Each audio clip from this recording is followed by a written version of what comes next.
Cela nous amènerait à notre prochain module. La question de la propagation du péché. Rappelez-vous que le péché est une torsion de la vraie nature, de la vraie nature de l'homme, est une perversion, d'accord.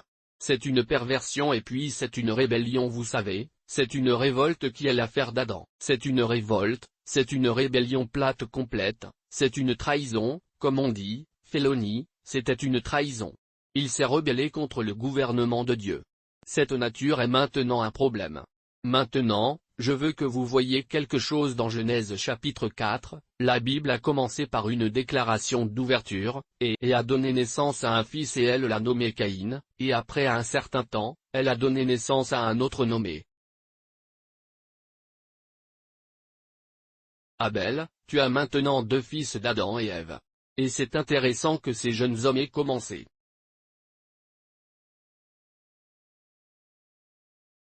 pour grandir, ils ont grandi. À un moment donné, l'Écriture dit qu'Abel a apporté des offrandes à Dieu parce qu'il a commencé à prendre soin des animaux.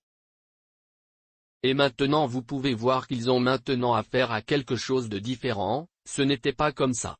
Alors il a apporté l'offrande de Dieu et quand il a apporté l'offrande de Dieu, Dieu avec son offrande, et Caïn a apporté l'offrande de Dieu, Dieu n'a pas aimé cela. Et quelque chose est arrivé à Caïn, la Bible dit au verset 7 du chapitre 4. Si vous commencez à lire à partir du verset 7, vous savez, il était en colère, il était malheureux et il est devenu jaloux de son frère. En fait, c'était tellement dommage qu'il ait pensé à tuer son frère. Et Dieu lui parla et dit, « Fais attention, le péché est à ta porte. »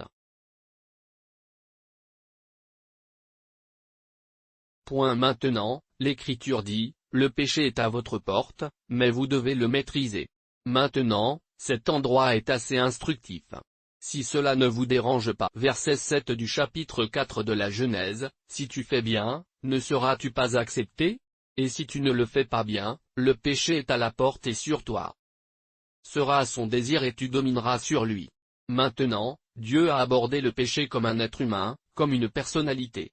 Il a dit, il est allongé à ta porte, mais il désire vous avoir, vous savez, regardez ça, il désire vous avoir, d'accord. Et tu dois le maîtriser. Vous devez en quelque sorte le dominer. Ainsi, vous abordez le péché en tant qu'être humain.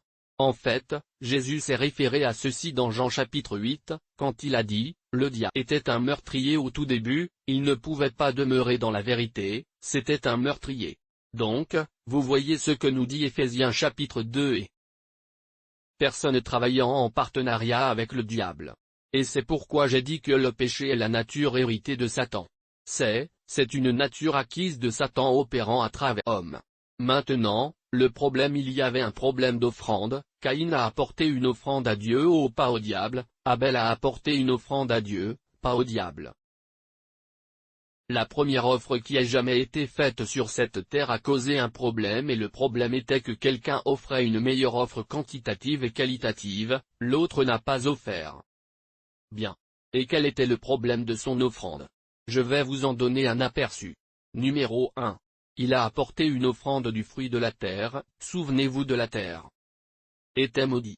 Il est donc venu du lieu de la malédiction. Numéro 2. Ce n'était pas le meilleur qu'il aurait pu apporter et à cause de cela, Dieu ne l'a jamais pris, parce qu'en donnant quand vous ne mettez pas Dieu en premier, cela ne se reflète pas, ce que vous donnez se reflète si vous mettez Dieu en premier. Ou non. Ainsi, Dieu ne l'a jamais pris. Dieu n'a jamais, vous savez, reçu cette offrande en conséquence, Dieu ne lui a probablement pas répondu en le bénissant. Mais Abel donna à Dieu l'offrande des troupeaux. Lorsque nous parlons de jugement maintenant, vous verrez la lumière parce que Dieu avait tué un animal, auquel nous nous référons précédemment. Conférence tuer un animal dépecé et les couvrir. Alors il s'est rendu compte que tout ce que vous faites doit être lié au sang. Alors Abel avait cette compréhension que le sang est la nouvelle couverture et le lien avec la rédemption de l'homme. C'est donc une chose assez prophétique. Il donna donc de son troupeau le plus gras et le meilleur qu'il a donné, vous voyez, parce que nous devons comprendre comment Dieu, vous le savez, traite avec nous et ce qui s'est passé. l'homme était tombé de la gloire de Dieu. Maintenant, notre relation avec Dieu n'est pas ce qu'elle est censée être. Donc tout ce que l'homme veut traiter avec Dieu ou toute relation avec Dieu doit être ponté d'accord, il doit y avoir un pont, il doit y avoir un terrain d'entente sur lequel cela doit être terminé. Sinon, cela amènera à un autre jugement. La raison en est que le péché ne peut jamais être accepté par Dieu. Une offrande qui n'est pas liée au sang est comme vous le savez, parce que quand vous comprenez l'offrande vraiment en elle-même, je l'ai dit parfois.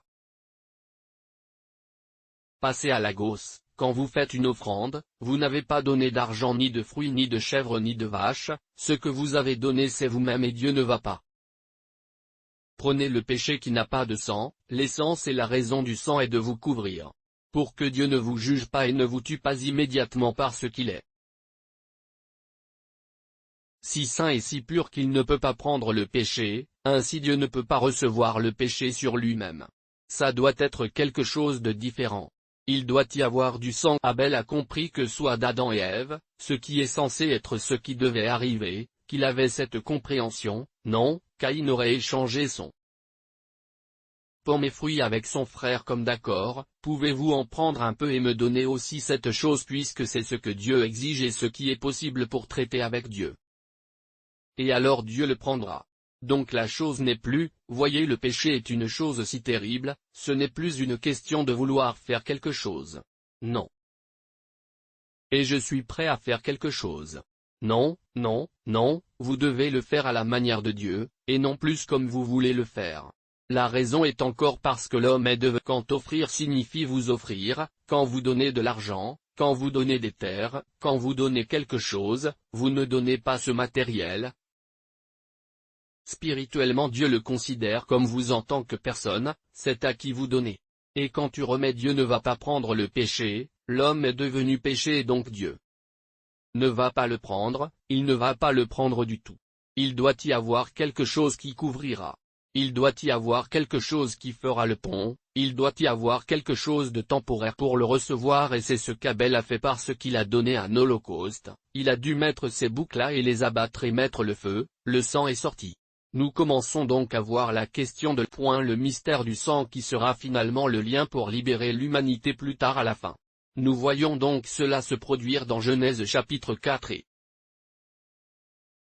quelque part, nous voyons une autre personne devenir un meurtrier, Lamech vous savez, ça a commencé à grandir, même maintenant, la croissance n'a pas vraiment d'importance. Si je parle de la génération de Noé dont j'ai parlé un certain temps et peut-être que je pense dans le programme parce que la génération de Noé est le point culminant du péché qui a atteint son apogée, tant qui a fait que Dieu a effacé cette génération parce que c'est probablement ce que nous voyons dans notre génération très probablement encore parce que Jésus a dit qu'il reviendrait, les jours de retour seraient comme les jours de Noé et ce que ces jours de Noé, des choses très simples.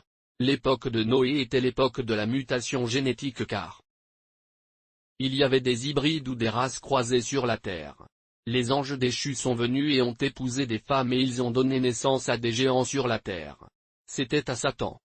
Complot pour en quelque sorte détruire une race humaine pure qui peut être sauvée.